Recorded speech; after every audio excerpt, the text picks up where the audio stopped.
What is the relation between linear variables and angular variables?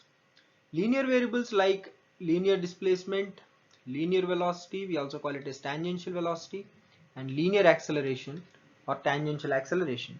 And angular variables like angular displacement theta, angular velocity omega, and angular acceleration alpha. Let us find the relation among these. So if a particle is moving in a circular path of radius r,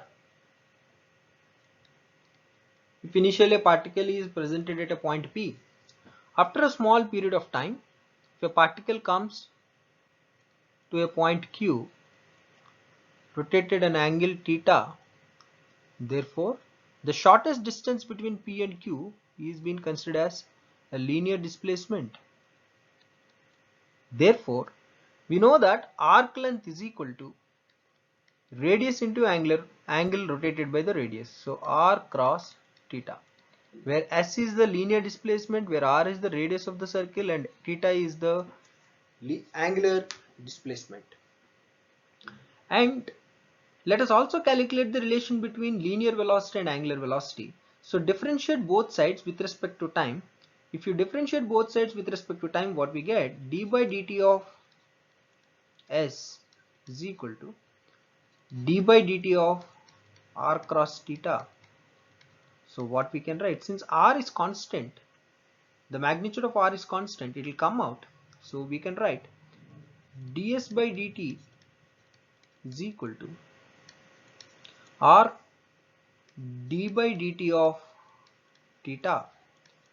ds by dt, change of linear displacement by time, is nothing but linear velocity, we also call it as tangential velocity. R cross change of angular displacement with respect to time is nothing but angular velocity.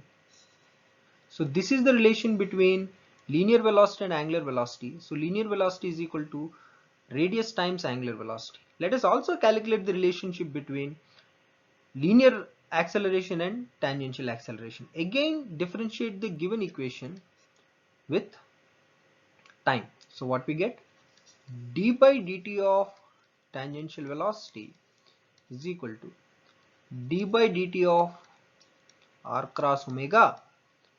Therefore d by dt of tangential velocity is nothing but tangential acceleration, is also called as linear acceleration. R comes out, d by dt of omega is nothing but angular acceleration.